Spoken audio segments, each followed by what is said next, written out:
आज का हमारा विषय है लोक कथाएं एवं कहानियों का परिचय।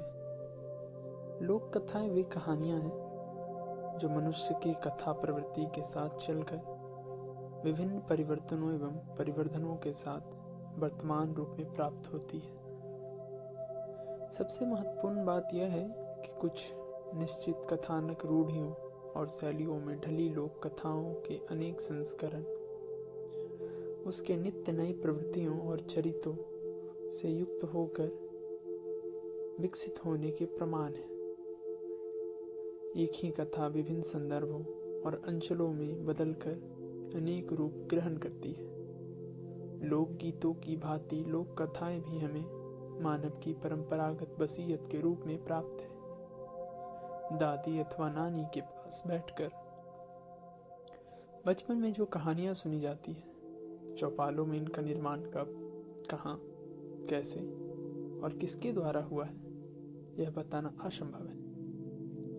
यद्यपि दादी नानी से ज्यादा कहानियां दादा नाना सुनाते हैं, लेकिन फिर भी दादी नानी को ही ज्यादा महत्ता देना हमारी विरासत में चली आ रही है परिपाटी का यही परिणाम है। डॉक्टर विवेक शंकर लिखते हैं, लोक कथाएं इतनी पुरानी है कि कोई भी नहीं बता सकता कि उन्हें पहले पहल किसने कहा होगा। लोक कथाएं एक कान से दूसरे कान में, एक देश से दूसरे देश में जाती रहती है। एक स्थान से दूसरे स्थान पर जाने पर इन कथाओं का रूप रंग भी बदलता जाता है। एक ही कहानी अलग अलग जगहों में अलग अलग ढंग से कहीं सुनी जाती है। इस तरह लोक कथाएं हमेशा नई बनी रहती हैं। लोक कथाओं में सबसे बड़ी विशेषता यह है कि इनमें पशु पक्षी, सुर असुर, देव परियां, पेड़ पौधे, प्रकृति का मानवीकरण, चमत्कार आदि सभी कुछ होने के बावजूद मनुष्य के दुख सुख और उसकी अभिलाषाओं की तृप्ति निहित रहती है। यह लोक कथाएं ही हैं जो हमें बोध करवाती है कि मूल रूप में समस्त विश्व में मनुष्य का स्वभाव एक जैसा ही है। लोक कथाओं की प्राचीनता। कथाओं की प्राचीनता को ढूंढते हुए अंत में अन्वेषक ऋग्वेद के उन सूक्तों तक पहुंचकर रुक गए हैं जिनमें कथोपकथन के माध्यम से संवाद सूक्त कहे गए हैं। पीछे ब्राह्मण ग्रंथों में भी उनकी परंपरा विद्यमान है।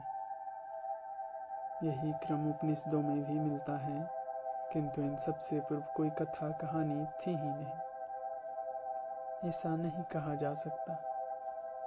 प्रश्न उठता है, जो प्रथाएं उन सब में आई है उनका उद्गम कहाँ है? जहाँ उनका उद्गम होगा, लोक कथाओं का भी वही आरंभिक स्थान माना जाना चाहिए। पंचतंत्र की बहुत सी कथाएं लोक कथाओं के रूप में जनजीवन में प्रचलित हैं, किंतु यह भी सही है कि जितनी कथाएं लोक जीवन में मिल जाती हैं उतनी पंचतंत्र में भी शामिल नहीं है।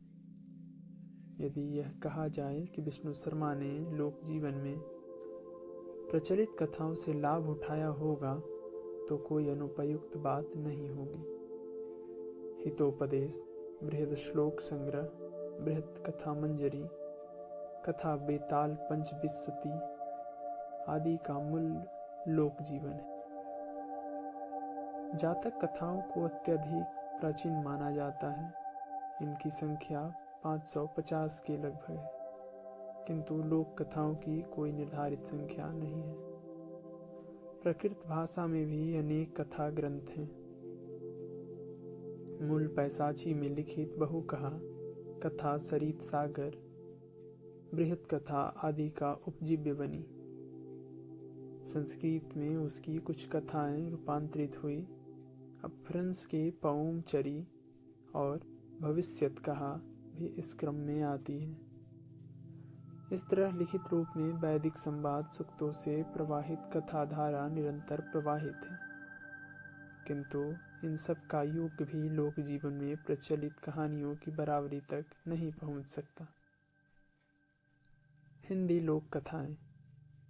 हिंदी लोक कथाओं के अध्ययन से इनकी कुछ अन्य विशेषताओं का पता चलता है। मनुष्य आदिकाल से सुखों की खोज में लगा हुआ है। सुख लौकिक एवं पारलौकिक दोनों प्रकार के हैं। भारतीय परंपरा में पारलौकिक को लौकिक से अधिक ऊंचा स्थान दिया जाता है। अंत भला तो सब भला के अनुसार हमारी लोक कथाएं भी सुखांत होती है।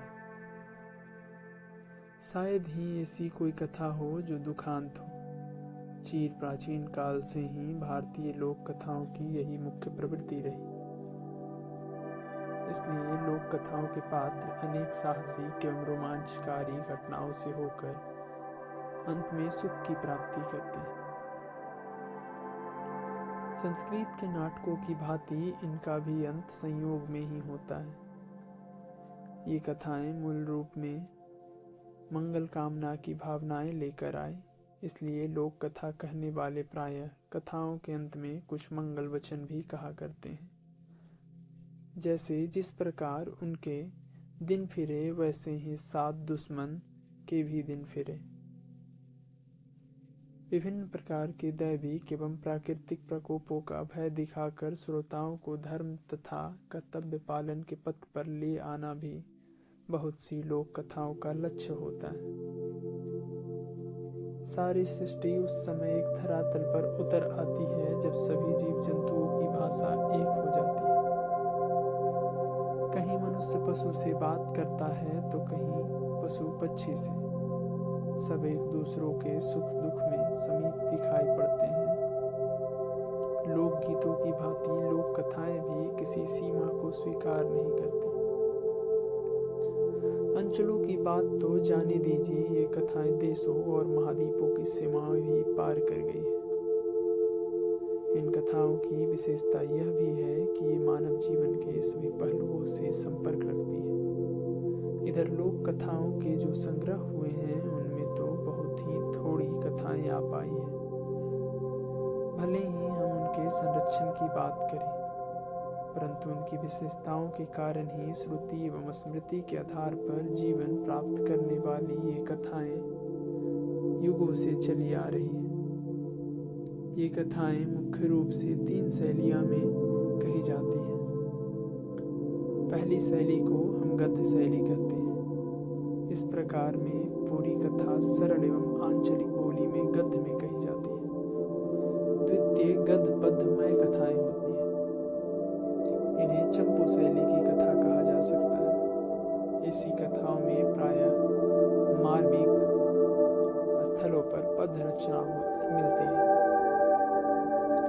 तीसरे प्रकार की कथाओं में पद्य गद्य के स्थान पर एक प्रवाह सा होता है। यह प्रवाह श्रोताओं पर अच्छा असर डालता है, किंतु इसमें द्वितीय प्रकार की कथाओं के पदों की भांति गेयता नहीं होती। जैसे जात रहे डाढ़े डाढ़े एक ठे पावा कौड़ी, वो कौड़ी गंगा के दिहा, गंगा बेचारी बालू दीनी, वो बालू मई भुंजवा के दिहा, भुंजवा बेचारा दाना दिहेसी इत्यादि। कहानी कहने वाला व्यक्ति कथा के प्रमुख पात्र अर्थात नायक को पहले वाक्य में ही प्रस्तुत कर देता है। जैसे एक रहे राजा या एक रहा दाना आदि। इस विशेषता के कारण लोक कथाओं का श्रोता विशेष उलझन में नहीं पड़ता। लोक जीवन में कथा कहने के साथ ही उसे सुनने की शैली भी निर्धारित कर दी गई है।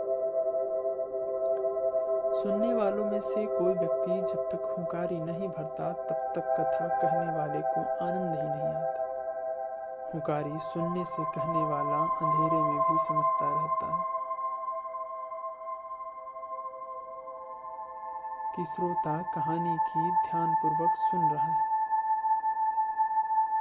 लोक कथाओं के भेद। लोक कथाओं के मुख्य रूप से विभागों में बांटा जा सकता है। उपदेशात्मक कथाएं, सामाजिक कहानियां, धार्मिक लोक कथाएं, प्रेम प्रधान लोक कथाएं, मनोरंजन संबंधी कथाएं, जातीय पात्रों पर आधारित लोक कथन। अब हम इस पर अलग अलग बात करेंगे। सर्वप्रथम हम उपदेशात्मक कथाएं पर बात करते हैं। हिंदी की अनेक छोटी बड़ी कथाओं में मानव कल्याण के लिए विभिन्न प्रकार के उपदेश भरे पड़े हैं। ऐसी कथाएं प्रायः अप्रत्यक्ष रूप से शिक्षा देती हैं, इसलिए ऐसा आभास नहीं होता कि उनका निर्माण उपदेश के लिए ही किया गया होगा। इनके माध्यम से गृह कलह एवं सामाजिक बुराइयों से बचने के लिए प्रेरणाएं मिलती हैं। ऐसी बहुत सी कथाएं हैं जिनमें कर्कशा नारियों के कारण परिवार को विभिन्न प्रकार के कष्टों का भाजन होना पड़ता है।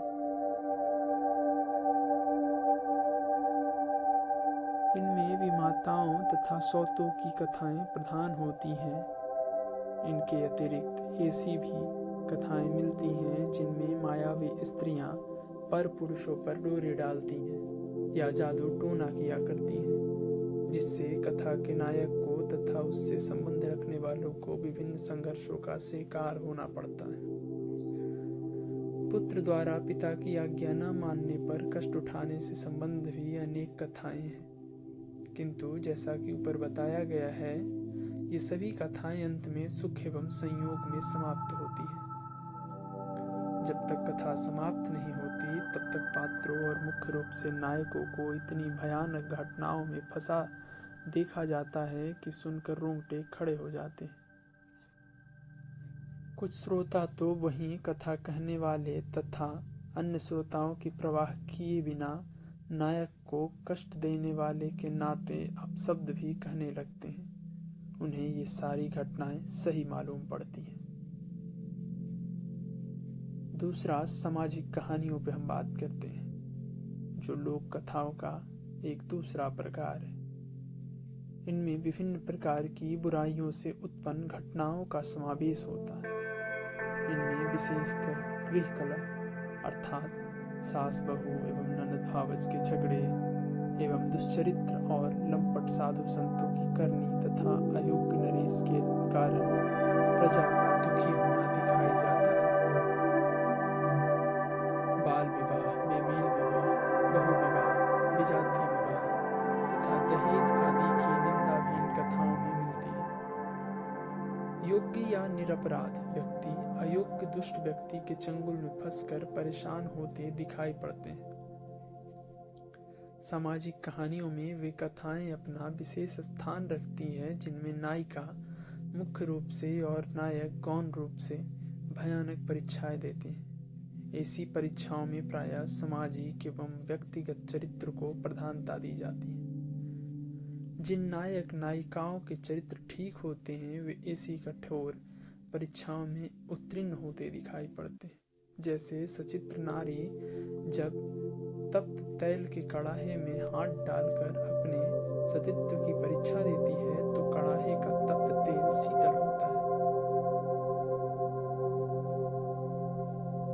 पतिव्रता स्त्री सूर्य के रथ को भी रोक देती है।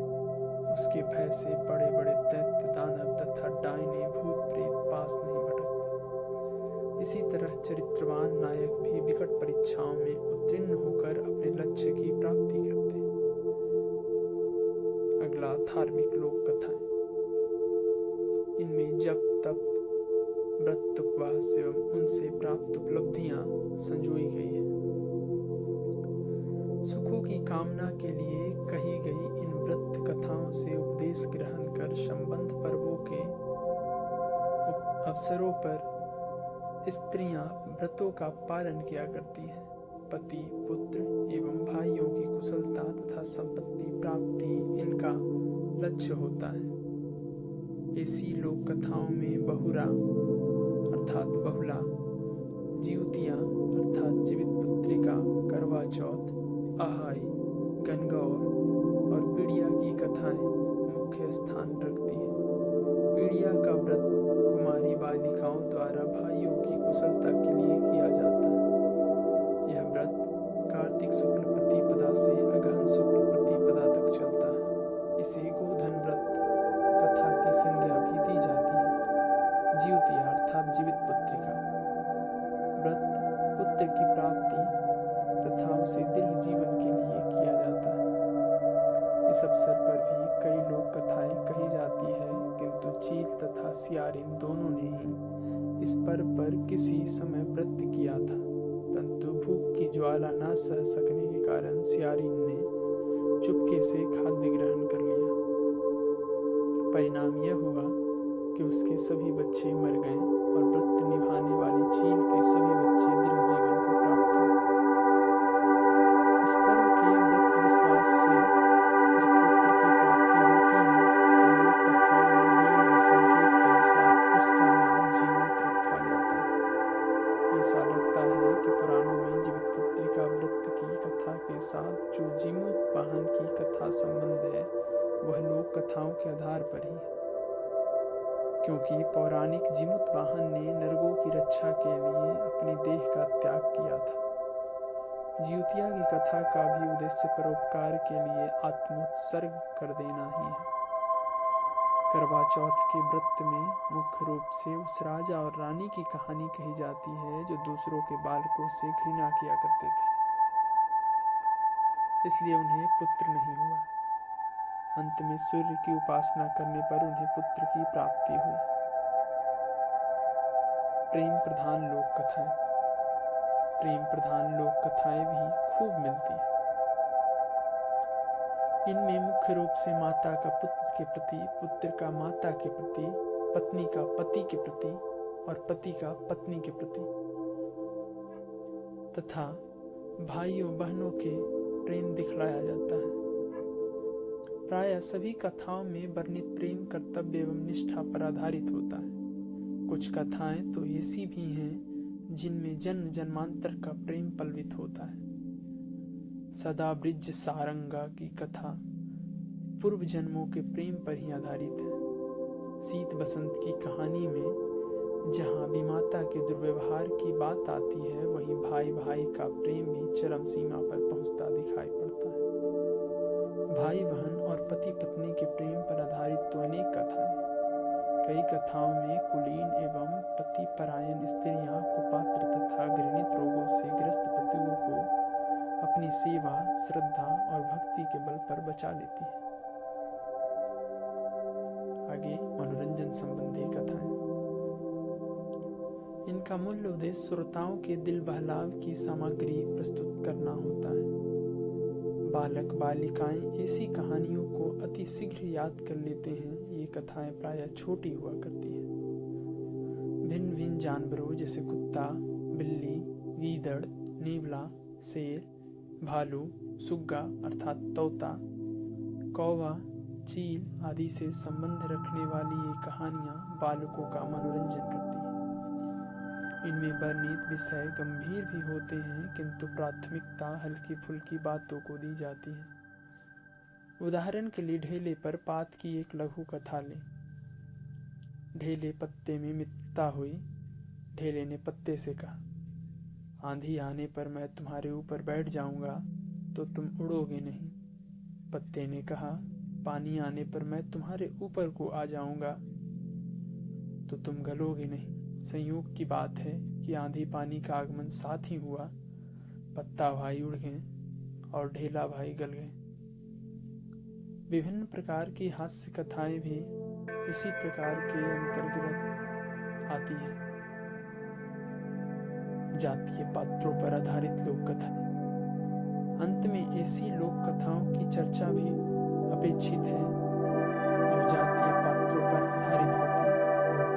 ऐसी कथाएं अहीरों, धोबियों, नाइयों, मलाहों, चमारों और अन्य जातियों में विशिष्ट नायकों पर आधारित होती है। इन कथाओं को संबंधित जातियां ही आपस में कहती सुनती हैं। वन्य जातियों जैसे कोलों, भीलों, धीमरों, खरवारों, किरातों तथा दुसाधुओं आदि में ऐसी कथाएं अधिक मात्रा में पाई जाती हैं।